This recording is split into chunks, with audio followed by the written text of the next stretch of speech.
দলের ভিসি হবেন বাংলাদেশের সবচাইতে গুরুত্বপূর্ণ মেধাবী গুড স্পিকার, পৃথিবীর বিখ্যাত জায়গা থেকে পিএইচডি করা একজন একাডেমিশিয়ান ঢাকা বিশ্ববিদ্যালয়ের ভিসি হবেন, যাকে দেখে লক্ষ লক্ষ মানুষ ইন্সপায়ার হয়। That is our expectation. এখন আপনি আপনার দল করে, আমার দল করে, আরেকজনের দল করে, ও দল এখন করে, রাতের বেলা দেখা করে, সকালবেলা সালাম করে, সন্ধ্যাবেলা পায়ে ধরে পায়ে ধরে নেয়। এই ধরনের লোককে কোন বিশ্ববিদ্যালয়ের ভিসি বানানো উচিত। ঢাকা ইউনিভার্সিটি সাংঘাতিক ব্যাপার, চট্টগ্রাম ইউনিভার্সিটি, রাজশাহী ইউনিভার্সিটি, ইসলামী বিশ্ববিদ্যালয়, জাহাঙ্গীরনগর বিশ্ববিদ্যালয়, জগন্নাথ বিশ্ববিদ্যালয়, এগুলো আমাদের দেশে নতুন প্রজন্ম তৈরির কারখানা।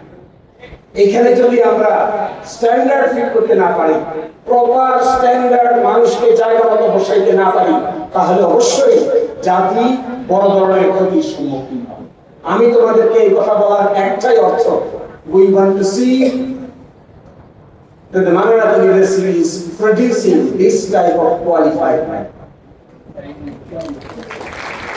We want to see our teachers and the students will create such a conducive environment in the Manarat University from where graduates like you, having prestige, dignity, understanding, qualification will develop day by day.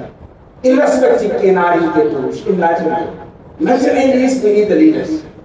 এই ধরনের leadership Manarat university যদি produce করতে পারে, আমার ধারণা মানারাত ইউনিভার্সিটির যে trustee board আছে, তারা যে ড্রিম, যে স্বপ্ন, যে দূরভিসন্ধি নিয়ে এগুলো তারা প্রতিষ্ঠা করেছেন, আমার বিশ্বাস এই লিডারশিপ যদি ডেভেলপ করা যায়, তাহলে মানারাত ইউনিভার্সিটি বাংলাদেশে একটা বিখ্যাত ইউনিভার্সিটি হিসেবে আত্মপ্রকাশ করবে।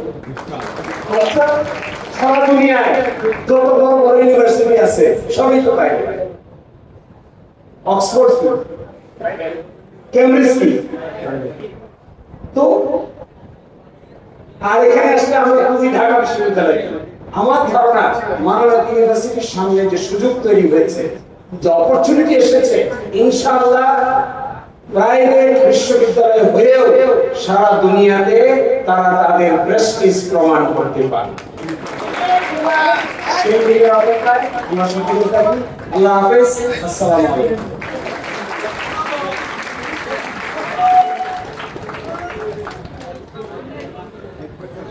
অসংখ্য ধন্যবাদ মোহাম্মদ শিশির নদী, senior advocate, supreme court of Bangladesh. এবারে আজকের অনুষ্ঠানে সম্মানিত বিশেষ অতিথিকে ক্রেস্ট দিয়ে বরণের পালা। ক্রেস্ট দিয়ে বরণ করবেন অনারেবল ভাইস চ্যান্সেলর সহ আজকের অনুষ্ঠানের সম্মানিত প্রধানমন্ত্রী স্যার সহ ক্রেস্ট দিয়ে বরণ করে নিচ্ছেন।